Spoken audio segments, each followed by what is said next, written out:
خواتین و حضرات السلام علیکم. ٹیبل ٹاک ود مقیم احمد میں آپ سب کو خوش آمدید. ناظرین کرام، پاکستان کی لمحہ بلمحہ بدلتی ہوئی سیاسی صورتحال، معاشی چیلنجز اور عدالتی اختیارات پر گفتگو کریں گے آج کے پروگرام میں. ہمارے ساتھ تشریف فرما ہے سابق گورنر پنجاب نواب ذوالفقار علی خان کھوسہ صاحب. سر ویلکم ٹو دا شو.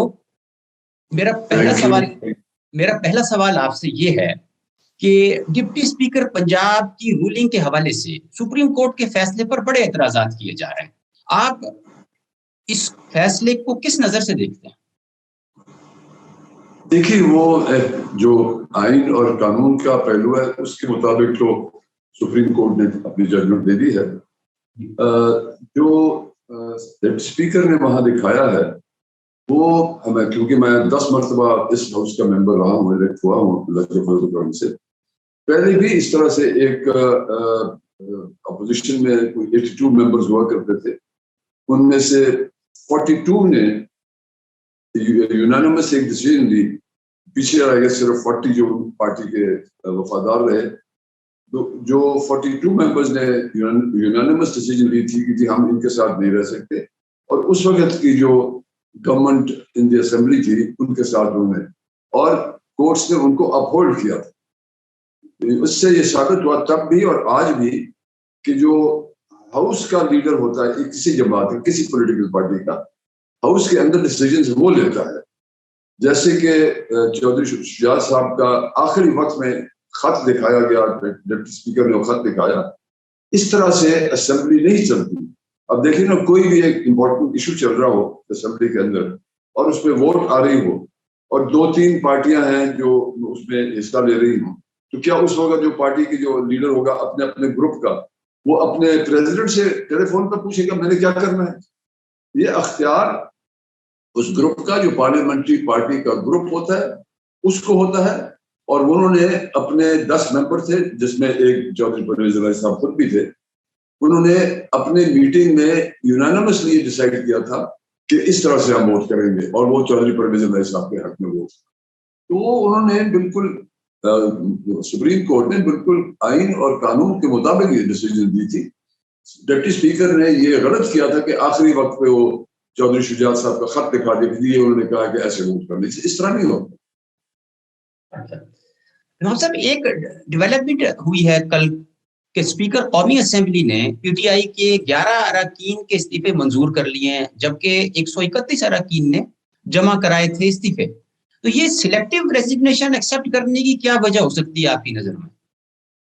مجھے اس کا صحیح علم تو نہیں ہے، لیکن اس میں جی یہ دیکھنا پڑے گا کہ جب اسپیکر نے ان استعفیٰ دینے والے ایم این ایز کو بلوایا تھا کہ وہ آئیں گے اور وہ اس چیز کی میرے سامنے کہیں گے، بیان دیں گے کہ ہاں ہم استعفیٰ دے رہے ہیں، تو وہ مجھے جو یاد پڑتا ہے اکثر پی ٹی آئی کے ایم این ایز نے وہاں اسپیکر سے ملاقات نہیں کی تھی. اب 11 کو چنا گیا ہے، میں یہ نہیں جانتا کہ 11 ان لوگوں میں سے تھے، ان ایم این ایز میں سے تھے جو وہاں گئے اور جنہوں نے اسپیکر کو کہا جی ہاں یہ میرا استعفیٰ ہے، یہ میری ریزگنیشن ہے اور میں ایکسیپٹ کرتا ہوں کہ یہ میری ریزگنیشن ہے. یہ ہو سکتا ہے یہ، لیکن اس کی تعین اسپیکر کرے گا، نیشنل اسمبلی کا اسپیکر کرے گا. اس میں سر دلچسپ صورتحال یہ ہے کہ عمران خان نے ہاؤس پہ کے فلور پہ استعفیٰ دیا تھا، اسد قیصر نے دیا تھا، فواد چودھری نے بھی دیا تھا، جو مجھے یاد ہے 3 آدمی، ان کا نام نہیں ہے. تو بڑی کوئی پک اینڈ چوز والی کھیل ہو رہی ہے.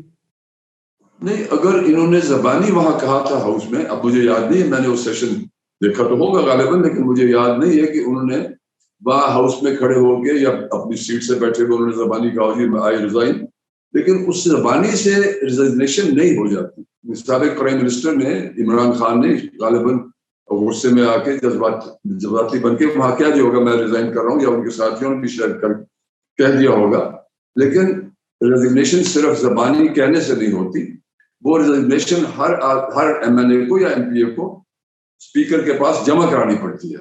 اب مجھے یہ نہیں معلوم کہ عمران خان اور ان کے ان ساتھیوں نے جنہوں نے زبانی وہاں کہا تھا بعد ازاں انہوں نے وہ جمع بھی کرائی تھی یا نہیں جمع کرائی تھی، میں نہیں کہہ سکتا. ہاں، جہاں تک ہمیں اطلاع ہے کہ وہ کوئی بھی آدمی پرسنلی ابھی تک اسپیکر کے سامنے پیش نہیں ہوا. پارٹی سٹانس یہ ہے کہ نہ تو ہم اسمبلی میں جائیں گے اور نہ ہی ہم اسپیکر کے سامنے پیش ہوں گے.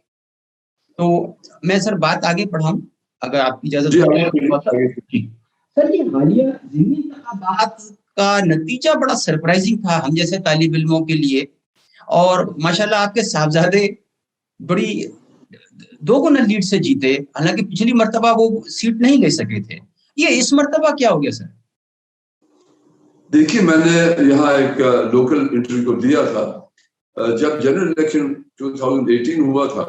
اس وقت بھی یہی میرا بیٹا تھا جو اس سیٹ پہ BP 288 پہ کنٹیسٹ کر رہا تھا، اور ہمارے وہاں 24 پولنگ اسٹیشنز پہ ان کے کیونکہ ہم اس وقت اس پارٹی میں نہیں تھے، ان کے کینڈیڈیٹ نے جو اس وقت غالباً چیف کے سمبل پہ لڑ رہا تھا، ہمارے کینڈیڈیٹس کے ایجنٹس کو 24 پولنگ اسٹیشن سے باہر نکال دیا تھا. چلیے آپ لوگ چلیے بھی، اب پولنگ ہو چکی ہے، اب آپ کی ضرورت نہیں. انہوں نے کہا جی ہم ریزلٹ کے لیے رکے ہیں، ہم اپنے کینڈیڈیٹ کا ریزلٹ لے کے جائیں گے. انہوں نے کہا نہیں بس اب صرف کاؤنٹنگ ہوگی، اب چلے جائیں.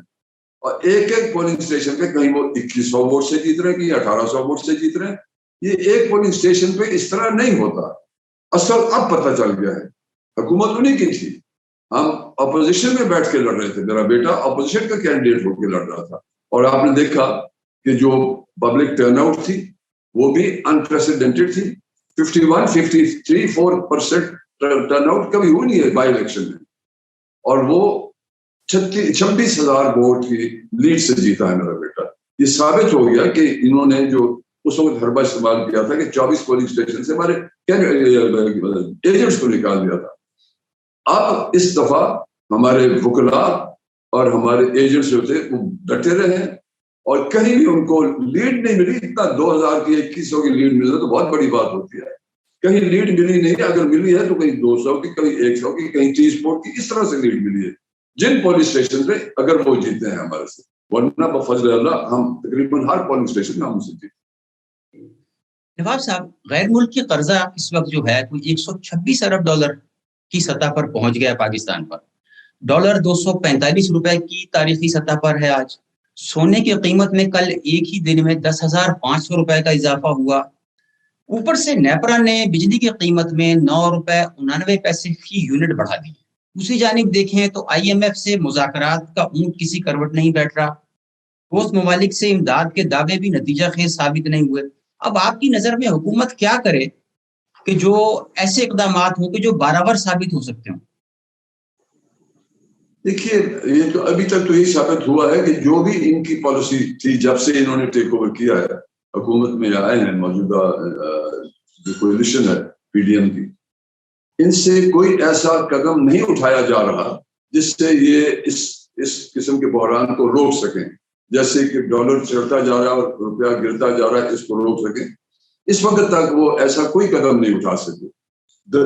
زبانی تسلیاں دے رہی ہیں، وہ جیسے کہ بچوں کو کھلایا جاتا ہے، بس ابھی آ رہا ہے فلانی کھانا آ رہا ہے، ابھی آئس کریم آ رہی ہے، یہ زبانی جمع خرچ کیا جا رہا ہے. لیکن ابھی تک کوئی ایسا ٹھوس قدم ان نے نہیں دکھایا جس سے ڈالر کا یکدم جو اوپر چڑھتا جا رہا ہے وہ رک جائے، جو ہمارا روپی گرتا جا رہا ہے وہ رک جائے، جو ایک قیامت برپا کی جا رہی ہے عام پاکستانی کے اوپر، پیٹرول کی قیمت ہو، ڈیزل کی قیمت ہو، بجلی کا یونٹ کی قیمت ہو، اس میں کہیں بھی یہ بریک نہیں لگا سکتے. اور کہتے یہ ہیں کہ اگلے ہفتے میں ہو جائے گا، اس کے بعد دوسرے ہفتے یہ ہو جائے گا، ہم آپ کو اب خوشخبری دیں گے. کوئی خوشخبری اب تک پاکستان کے کسی شہری کو نہیں ملی. یہ نہیں بریک لگا سکتے. یہاں جو اس طرح ہماری اکانومی تباہی کی طرف چلتی جا رہی ہے، یا کہیں بریک نہیں لگا سکتے. جس کو یہ بڑا ڈاؤٹ کر رہے تھے، جس ان کا جو فائنانس منسٹر ہے اب بھی ہے مفتاح صاحب، وہ بڑے کانفیڈنس سے کہتے رہے کہ جی بس اگلے ہفتے IMF کا ہمارے ساتھ معاہدہ دستخط ہو جائے گا وغیرہ وغیرہ، پھر اگلے مہینے، پھر اس طرح چلتا رہا ہے. اب اتنا وقت گزر چکا ہے، آج تک IMF کے ساتھ ان کا معاہدہ نہیں ہوا. پر میری گزارش یہ ہے کہ وہ کچھ سجیسٹ کیجئے کہ گورنمنٹ کیا کرے. دیکھیے یہ فرد واحد کی سجیشن، میں کیونکہ اکانومسٹ نہیں ہوں، نہ میں اس قسم کے معاملات کو اتنا گہرائی سے سمجھ سکتا ہوں. یہ ایک آدمی کی رائے سے میں نہیں اپنی رائے دینا چاہتا. یہ تو ایک ایکسپرٹس کی اور ٹیکنوکریٹس کو مل بیٹھنا پڑے گا اور کہا جاتا ہے، بہت دفعہ کہا گیا، ان کو مشورہ بھی دیا گیا ہے کہ آپ اکیلے نہیں کر سکیں گے، آپ کے پاس ایسا آدمی نہیں ہے جو اس کو اکیلا ٹیکل کر سکے.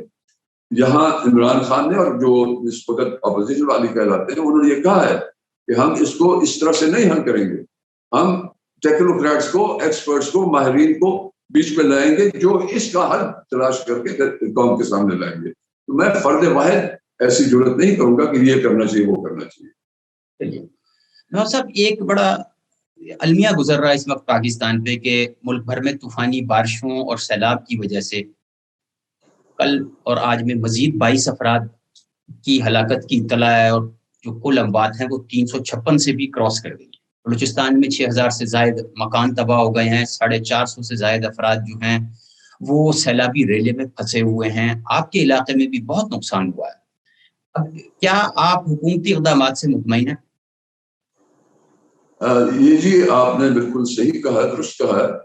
خاص طور پہ جہاں پہاڑی علاقہ آ جاتا ہے، مثلا بلوچستان تو تقریباً سارے پہاڑی ہے، سندھ میں بھی کچھ ایسے علاقے ہیں جو پہاڑ کے ہیں، اور سرحد کے بھی ایسے علاقے ہیں، سرحد کا بہت سارا علاقہ پہاڑی ہے. اور پنجاب میں ڈیرہ غازی خان اور راجن پور، یہ خاص طور پہ پہاڑی وہ جو بارشی نالے چلتے ہیں ان کی زد میں تقریباً ہر سال آتا ہے. لیکن کسی سال میں غیر معمولی بارشیں ہوتی ہیں، جیسے کہ اس سال میں غیر معمولی بارشیں ہوئی ہیں، اور اس سے پہلے اس نوعیت کی بارشیں 2012 میں آئی تھی. اس زمانے میں بھی سینکڑوں گھر تباہ ہو گئے تھے، بلکہ میں تو کہوں گا اتنا صحیح جائزہ نہیں لیا جا سکتا حکومت سے. ہزاروں شاید چلے گئے ہوں گے گھر، کیونکہ کچے گھر کا تو کوئی اثر ہی نہیں رہتا نا، وہ تو گئے، پانی لے جاتا ہے. پھر جو ریونیو سٹاف وغیرہ دیکھنے جاتا ہے ان کو اس کے تو کوئی بنیاد بھی نظر نہیں آ رہی ہوتی. اس دفعہ بھی بہت زیادہ شدید بارشیں ہوئی اور کئی بستیوں کو اٹھا کے لے گئی ہیں. میں نے کل حکومت پاکستان کی، حکومت پنجاب کی ساری توجہ بھی دلوائی تھی کہ پلیز آپ لوگ توجہ کریں اور ان دو ضلعوں کو، ڈیرہ غازی خان اور راجن پور کو آفت زدہ ڈکلیئر کر دیں، جیسے سندھ میں بھی اور بلوچستان میں بھی صوبائی حکومتوں نے اپنے علاقوں کو آئیڈینٹیفائی کر کے اور ان کو آفت زدہ کیا. آفت زدہ کر دینے سے پھر وہاں ان کو فوراً امداد دینی چاہیے، تمبو بھیجیں، خوراک بھیجیں، ریلیف کے لیے ان کو وہاں سے نکالیں جو پانی کے جزیروں میں کہیں پھنسے کھڑے ہیں. وہ اب تک وہاں صرف جو مقامی ایڈمنسٹریشن ہے، ڈی سی ہے، کمشنر ہے، اور ان کے ساتھ جو ان کے پولیس کے کولیگز ہوتے ہیں وہ بھی وہاں کوشش کر رہے ہیں. میرے بیٹے، میری ٹیم جو ہماری پولیٹیکل ٹیم ہے، میرے کزن ہے، ہم لوگ تو وہاں، اور میں خود پرسنلی ڈپٹی کمشنر سے ان ٹچ رہتا ہوں، جو اے سیز جو علاقوں میں جا کے کھڑے ہوئے ہیں کہ پانی کو کہیں نکالنا تو ہے. اگر ایک طوفان سے نکال کے دوسری طرف طوفان بھیج دیں تو وہ تو کوئی علاج نہیں ہوگا، پھر دوسری طرف بھی تباہی ہوگی. تو ہم بڑے ٹیکٹ فلی اس جو پانی جمع ہوا ہے، کیونکہ دو بڑی نہریں آ جاتی ہیں پہاڑ اور درمیان کے میدان کے درمیان.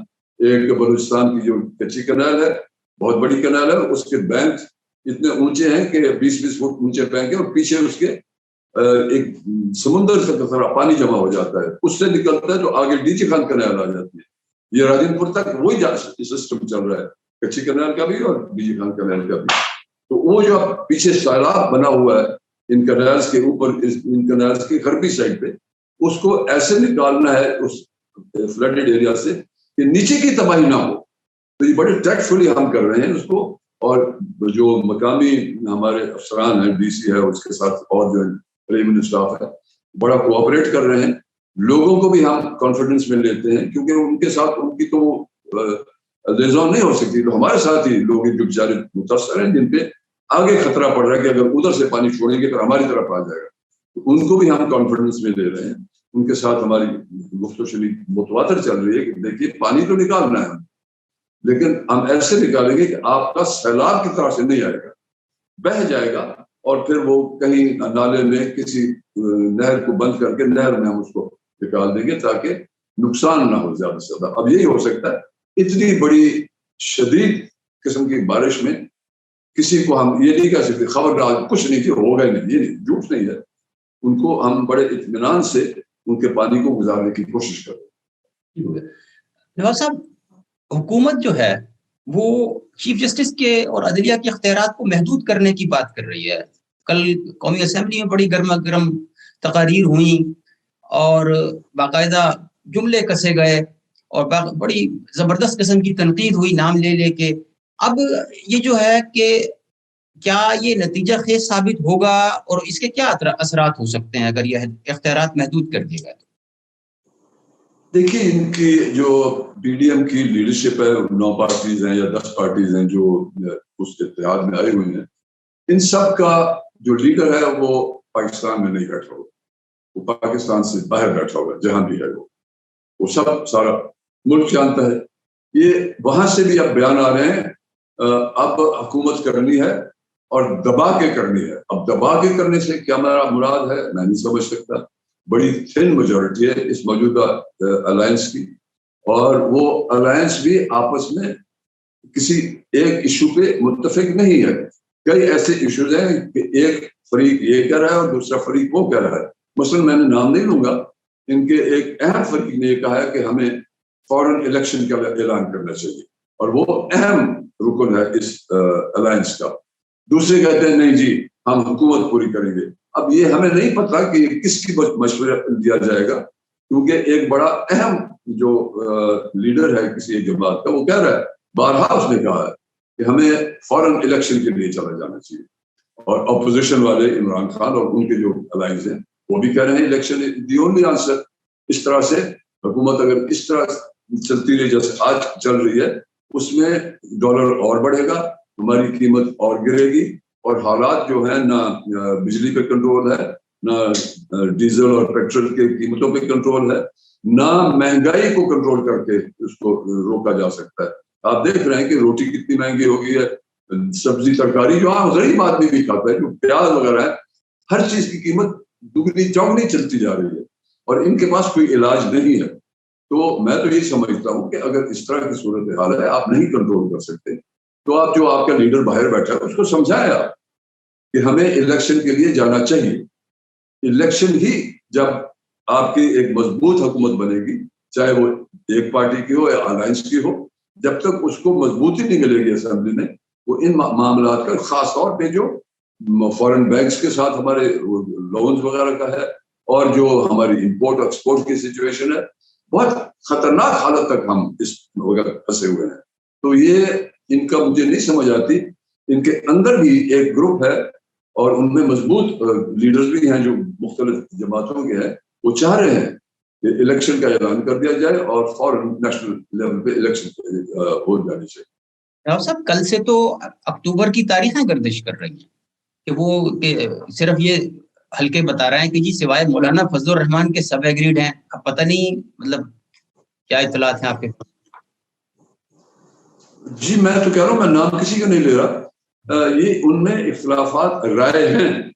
ایک عمران کو تو انہوں نے اپنا مخالف مقرر کر لیا ہے, اب اس میں 9 ہیں یا 10 جماعتیں ہیں, بلوچستان سے بھی ہیں, سندھ سے بھی ہیں, پنجاب سے بھی ہیں, لیکن آپس میں ان کی رائے یکساں نہیں ہے.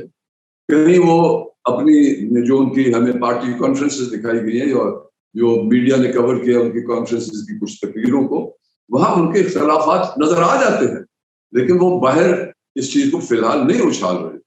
میں نہیں جانتا ان کا یہ جو اتحاد ہے یہ کب تک چلے گا اور کیا یہ الیکشن کے حق میں جو ہے وہ حاوی ہو جائیں گے یا جو چاہتے ہیں کہ ہم یہ 1 سال 1.25 سال حکومت کا پورا کر لیں.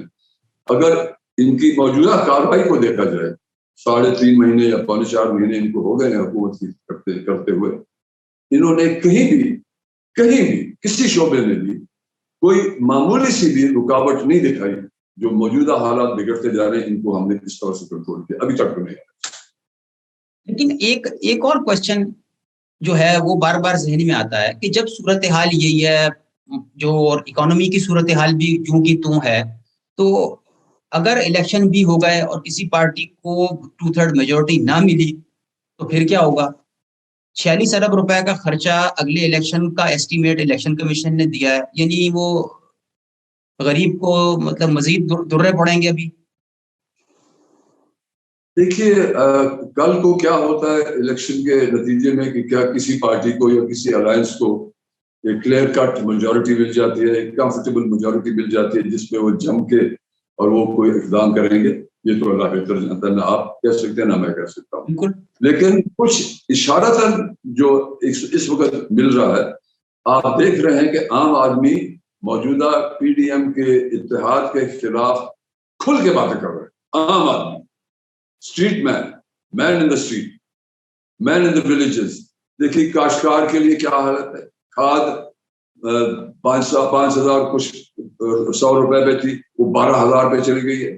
ڈیزل 100 کچھ پہ تھا, 114-16 پہ تھا, اب وہ 300 کے قریب پہنچ رہا ہے. اسی طرح پیٹرول. یہ ساری چیزیں لوگوں پہ اب یعنی اثر انداز ہو رہی ہیں.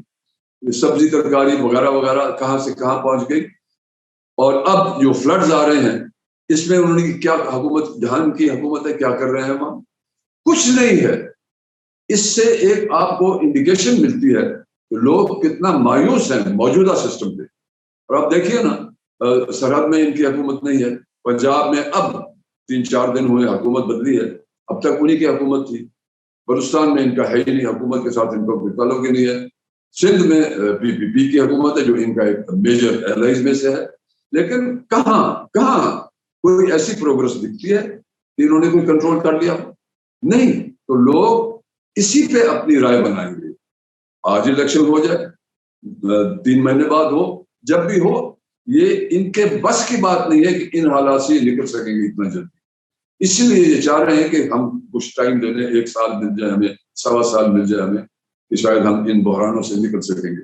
یہ ان کی خوش فہمی ہوگی. میں تو یہ کہوں گا بحران میں سے نکلنے کے حالات انہوں نے اب تک پیدا نہیں کیے, اور الیکشن جب بھی ہوگا اس کے اثرات اس اتحاد پر پڑیں گے, لازماً پڑیں گے. میرے کہنے کی بات نہیں ہے. میں تو عام آدمی سے ملتا ہوں, صبح بھی ملتا ہوں, دوپہر کو بھی ملتا ہوں, شام کو بھی ملتا ہوں. ہمارے ساتھ ٹیلی فون پہ ہر وقت جو شکایات آتی ہیں علاقوں کی وہ ہمیں ہر وقت مل رہے ہیں. مطمئن نہیں ہیں لوگ.